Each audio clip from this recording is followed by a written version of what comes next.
बिस्मिल्लाहिर्रहमानिर्रहीम। अस्सलाम वालेकुम। मैं हूं डॉक्टर नुमान गफ़ार आवान। आज हम बात करेंगे सीपी चाइल्ड के हवाले से सेरेब्रल पाल्सी यानी पैदाइशी माजूरी बच्चों में किस तरह से ज़ाहिर होती है, कौन सी अलामात होती हैं, क्या क्या वजूहात होती हैं जिसकी वजह से बच्चों को इस तरह के मसाइल का सामना करना पड़ता है। आप वीडियो में एक पेशेंट देख सकते हैं। ये बच्चा है जिसकी उम्र कोई 8 साल है और इसको बाय बर्थ कुछ इश्यूज़ थे। सीपी चाइल्ड की अगर हम बात करें तो उसमें ख़ास तौर पर उनको कम्युनिकेशन के मसाइल का सामना करना पड़ता है और सबसे बड़ा मसला उनके जो मस्कुलोस्केलेटल प्रॉब्लम्स हैं, यानी कि उनके जिस्म के अंदर कुछ माजूरी रह जाती है जिसकी वजह से वो चलने फिरने से कासिर होते हैं। बाज़ दफ़ा उनके जिस्म के अंदर अकड़ाव आ जाता है। सीपी की मुख्तलिफ़ अक़साम हैं और उसमें से एक बड़ी वजह जिसे स्पास्टिक सीपी कहा जाता है। स्पास्टिक सीपी में बच्चे का जिस्म बहुत ज़्यादा अकड़ाव में चला जाता है और उस अकड़ाव की वजह से फिर उनके लिए चलना, अपने कामकाज करना बड़ा मुश्किल हो जाता है। इसके अलावा डिस्काइनेटिक सीपी एक इसकी किस्म है। इसके अलावा एटैक्सिक सीपी है जिसके अंदर बच्चे प्रॉपरली चल नहीं पाते। ये जो बच्चा आप देख रहे हैं इसकी टांगों में ज़्यादा प्रॉब्लम है, जबकि इसके हाथ वो कदरे बेहतर हैं और इसकी जो टांगों की स्टिफनेस है वो बहुत ज़्यादा है। ये टांगें अपनी इकट्ठी रखता है जिसकी वजह से इसको चलने में मसला आता है। तो इसमें हम यहाँ पर इसकी स्ट्रेचिंग कर रहे हैं जिससे इसके मसल्स को रिलैक्स रखने की कोशिश की जाती है। बच्चे इस कंडीशन में बहुत ज़्यादा एग्रेसिव भी हो जाते हैं, हाइपर एक्टिव हो जाते हैं, लेकिन उनको कंफर्ट करना वो बहुत ज़्यादा ज़रूरी होता है। आप यहाँ पर देख सकते हैं कि उसकी स्टिफनेस इतनी ज़्यादा है कि हमें बहुत ज़्यादा फ़ोर्स के साथ लेग को रिलैक्स करना पड़ रहा है ताकि उसकी हम टांग सीधी कर सकें।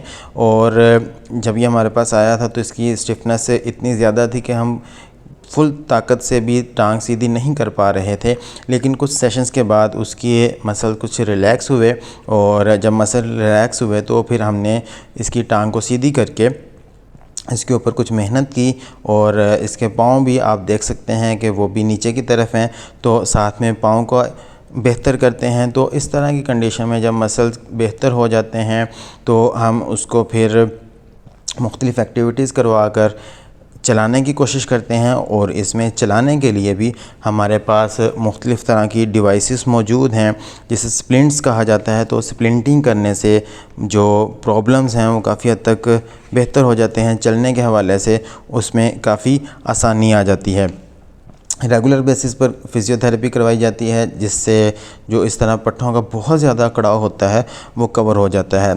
बहुत से लोग पूछते हैं कि जी सीपी होता क्यों है। तो बाय बर्थ कोई प्रॉब्लम हो सकती है, प्रेगनेंसी के दौरान माँ को कोई इन्फेक्शन हुआ उसकी वजह से ये इशू हो सकता है।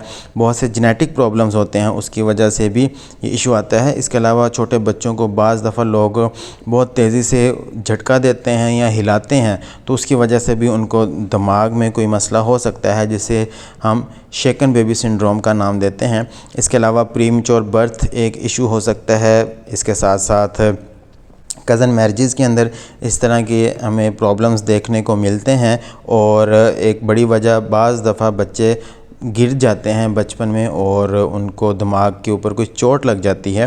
तो दिमागी चोट की वजह से भी इसमें जिस्म के ऊपर जो इस तरह के मसाइल हैं वो ज़ाहिर हो जाते हैं। आप यहाँ पर देख सकते हैं कि हम बच्चे को पैरेलल बार की मदद से वॉक करवाने की कोशिश कर रहे हैं और जैसे जैसे बच्चा रिस्पॉन्स करता है तो हम उसके लिए मुख्तलिफ़ एक्टिविटीज़ डिज़ाइन करते हैं। इसमें चूँकि उसके रिफ्लेक्सेस हमने चेक किए, पट्ठों की टोन यानी कि वो बहुत ज़्यादा कड़ाव में हैं।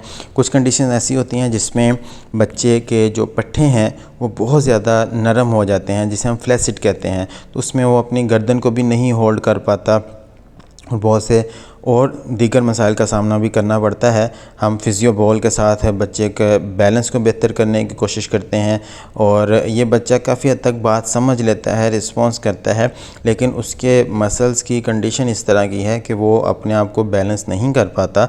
तो बैलेंस को बेहतर करने के लिए हम फिजियो बॉल या जिम बॉल इस्तेमाल करते हैं और इसके साथ भी काफ़ी बेहतरी हो जाती है। इसके शुरू में पाँव इस तरह नीचे की तरफ को मुड़े हुए थे और इसकी वजह ये थी कि जो पिंडली के पट्टे थे इसके वो बहुत ज़्यादा अकड़ाव में थे। तो उन मसल्स को रिलैक्स करने के लिए हम स्ट्रेचिंग कर रहे थे, जिस तरह आपने शुरू में भी देखा। और इसके साथ साथ बच्चे को फ़िज़िकली इन्वॉल्व और एक्टिव करना पड़ता है और उसके लिए हम मुख्तलिफ़ एक्टिविटीज़ डिज़ाइन करते हैं। यहाँ पर हमने एक गेंद के साथ उसको एक्टिविटी करवाई कि वो मुख्तलिफ़ तरह के गेंद को फेंकता है। तो इस तरह के पेशेंट्स के अंदर बहुत अच्छी इम्प्रूवमेंट होती है और बच्चे काफ़ी हद तक इंडिपेंडेंट हो जाते हैं, चलने के काबिल हो जाते हैं। तो अगर आप के आसपास कुछ ऐसे अफराद मौजूद हैं जिनको फ़िज़ियोथेरेपी की ज़रूरत है, तो आप दिए गए नंबर्स पर रब्ता करके हमारे पास क्लिनिक पर तशरीफ़ ला सकते हैं। इसके लिए मुख्तलिफ़ टेस्ट करवाने पड़ते हैं, MRI, CT scan, ultrasound, blood test, urine test, EEG, EMG, ये मुख्तलिफ़ टेस्ट हैं जो कि कंफर्म करने के लिए करवाए जाते हैं कि उसको CP की कौन सी किस्म है और उसके मुताबिक फिर उसका जो इलाज है वो किया जाता है। और इसमें फ़िज़ियोथेरेपी से बहुत अच्छे रिज़ल्ट्स मिलते हैं। साथ में पेशेंट को हम न्यूट्रिशन के हवाले से गाइड करते हैं कि उसको किन चीज़ों का इस्तेमाल करना चाहिए जिससे मसल में भी ताकत आए और वो बग़ैर किसी सहारे के अपने काम काज कर सकें। मैं उम्मीद करता हूँ कि आपको आज की वीडियो पसंद आई होगी। आप कोई बात पूछना चाहते हैं या अपना फ़ीडबैक देना चाहते हैं तो कमेंट्स में ज़रूर लिखिएगा और ये वीडियो उन लोगों से ज़रूर शेयर कीजिएगा जिसको इसकी ज़रूरत है।